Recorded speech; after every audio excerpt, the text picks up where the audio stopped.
Come on. Come on. I tell you, look over here. It was winterland when I first started this morning. And now, it just got hot on me.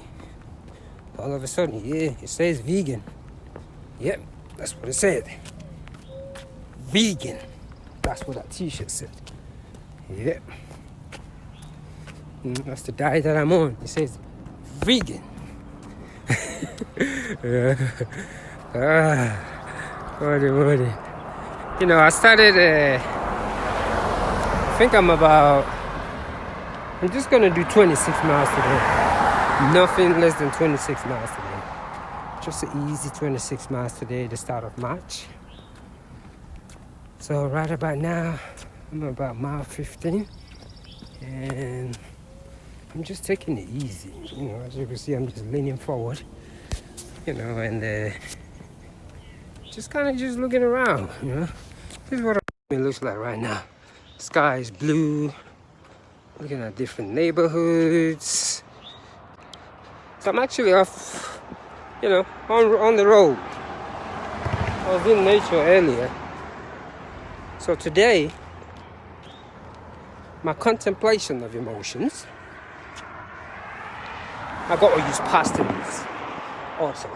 My contemplation of emotions actually came from self-acceptance. Because this morning I begin to think about a lot of things. You know, how you think about your past, what you should have done, how you should have make up a decision, and you realize some things are just in the past, and you can't do biscuit about it. And that's when you realize, okay, you don't have a choice but to just accept that situation. And a lot of time, the only way to accept one situation is through self-acceptance. When you truly accept yourself, and I mean truly, this is the part that I love. I'm at the traffic light and I'm gonna literally just stop and look around me. You know, I play around at the traffic light. This is how I get my little resting in between. I'm gonna bend over, do whatever the biscuit that I want. Make sure the traffic light says green, then I'll go walk around a little bit. Yeah, so self-acceptance is the emotion that I'm coming from today. The moment you accept yourself, nothing matters no more. Yeah, all the mistake that you made in the past disappears. Yeah, and self-acceptance, for example, for me is I haven't run in a competitive race in over 3 years. You know, now I run 26 or 100 miles because after my fender bender with a car, I decided I'm just gonna heal my body. I can go and run a marathon. It'll take me 4.5, 5 hours. And I just don't, it's not a competition for me. I can go and run 100 miles tomorrow. It'll take me about 30 hours. But I don't like to do that. I like to just go down there and just run. So what I've done in the last 3 years, I forget about racing. Because this thing is not a race for me. It's like a journey. So I just train my body. I run. Yeah, so like right now, this jogging thing is actually a meditation for me because of the amount of mileage that I do. I really have to be in the meditative state. You know, there's a breathing technique to it. It was actually winterland earlier when I started. Yeah, it was cold like a mother.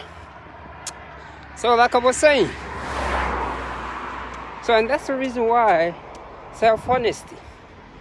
When you accept yourself and you tell yourself the truth, you can actually push your body beyond normal. Yeah, you gotta be honest with yourself in order for you to push your body.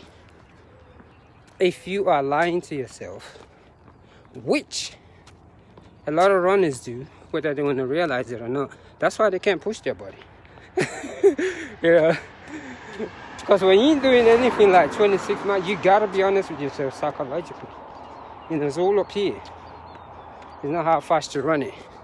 So for me, I just go by the GPS.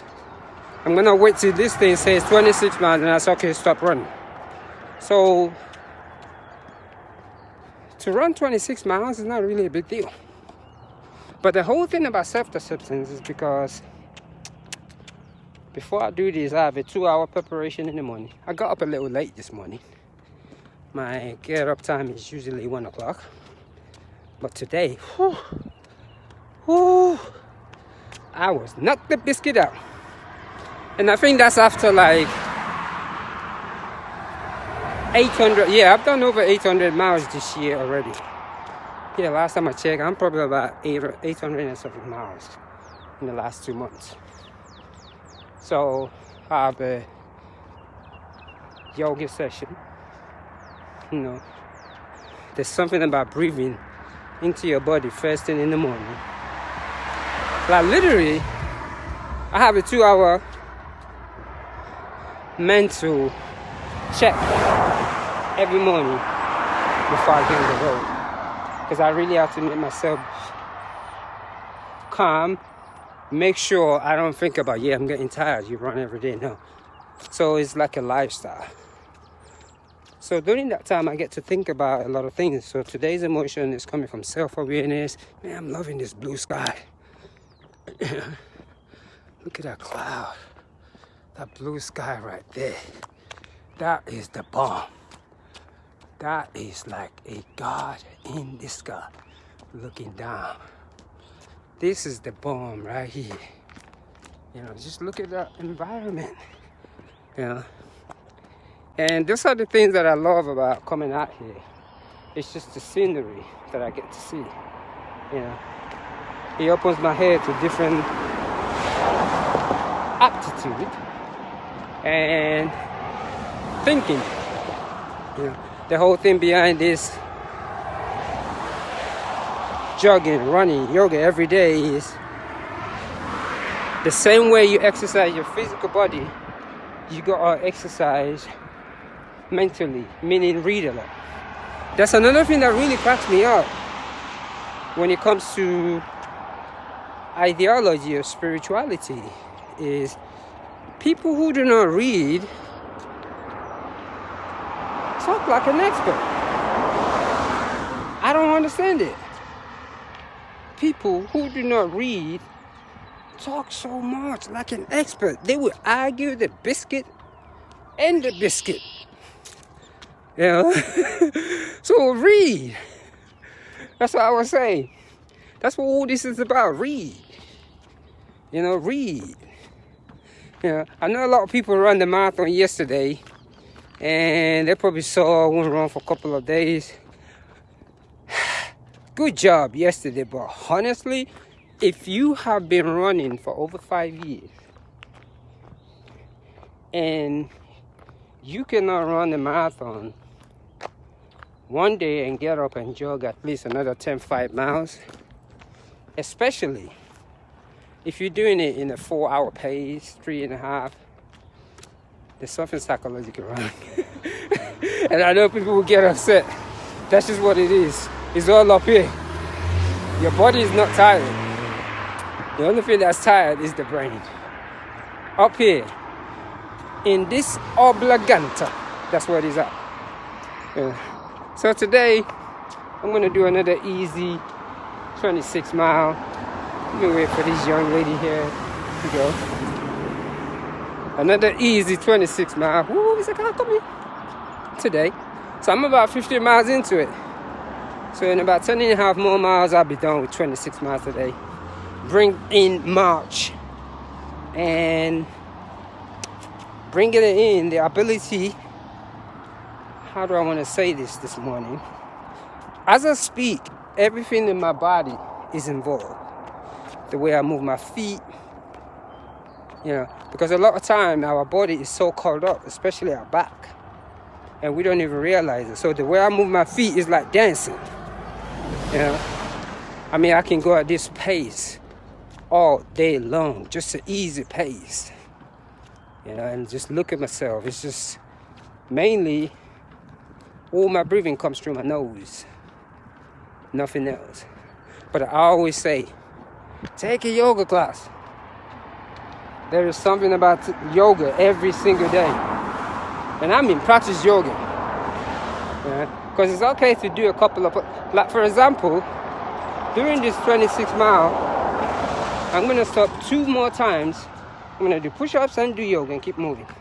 There is something about catching, after a long run, or while in the middle of a run, trying to balance your body is a lot deeper, because you fall over, but it's not that your body, you don't have the upper body strength, but it's all in the mind and how you take the breath of gravity. This nose right here, there's a lot of power in it. Breathe into it. This little thing. Breathe into it. It is amazing what it can do. Yeah. Because if we don't know how to breathe into this right here, your whole sense of self is absolutely almost not impossible. You gotta breathe into the body. You could talk about, oh yeah, give your life to this. No. The breath of life is right here. You gotta breathe into this body. And this is just a living proof. I've literally run every Mother Biscuit day. I have no soreness in me. I did about 28 miles yesterday. But I can still come out here and do another 26. And why? I stretch my body. And I know if some guy, that don't, and I'm not trying to get into the race thing, but I'm just saying how people's brain work, especially here. I know if some guy that doesn't look like me come out here and talking all this, oh, yo, boy. Everybody will get a piece of paper. They will say he's meditating. But those things, people can talk about meditation and jogging, but you actually got to do it. So this is meditative jogging right here. When you truly meditate, you could jog, learn how to meditate. You could jog for hours. I'm actually getting to another intersection right here. I'm going to look to my right, look to my left, cross the road. I'm missing England lately, so I've been talking properly for some reason. I don't know why. Here, I'm at a traffic light. Let me press the bell right here. Whoop. And I'm waiting for the light to say green, then I'll go. This is just how I do it, right? This is my rest period. I run my mouth and wait for the traffic light, make sure it's clear, there's no car coming, and I'll walk. See, I already got a breather right there. This is not a show off. Like all that PR biscuit, nah. There's a science to this thing. It takes years. And the slower you jog, the further you go. That's why it's better to start by walking. Everybody should be able to walk 4 miles a day. Yeah. And I'm saying this to all my friends, my church friends. If your church is 4 miles away from your house, it's getting warm now. Your biscuit self do not need to be driving to church if it's 4 miles. You should be able to walk to church and walk back home. So if your church, your place of worship is 3 miles away and you driving, now that's some biscuit right there. Because you should be able to walk, especially now that it's warm. Because for all the people that's going to like the 12 o'clock service today, you should walk to church and walk back if it's 3 miles. Yeah. So I'm going to go ahead and finish this 26 miles today. It's so easy.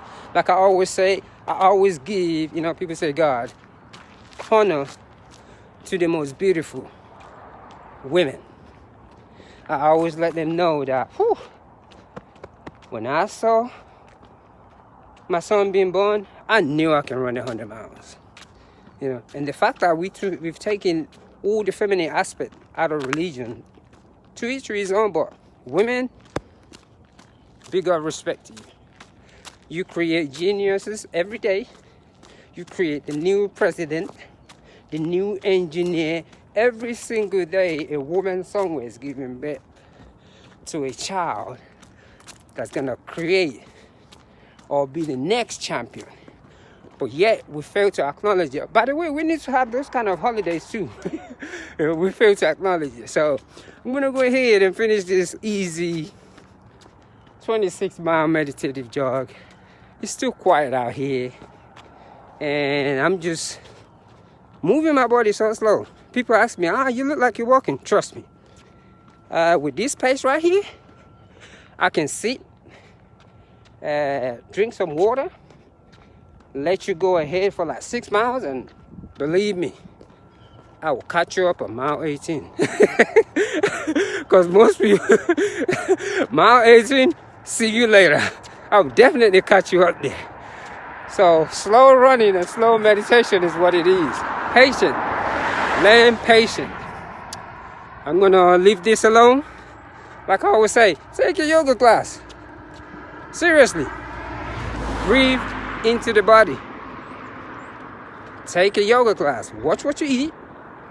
Watch what you drink. And also, all that eating after 4 o'clock, 5 o'clock needs to stop. If you want to lose weight, eat all your meal before 5 p.m. And I guarantee you, you'll be as skinny as me. Anyway, one love.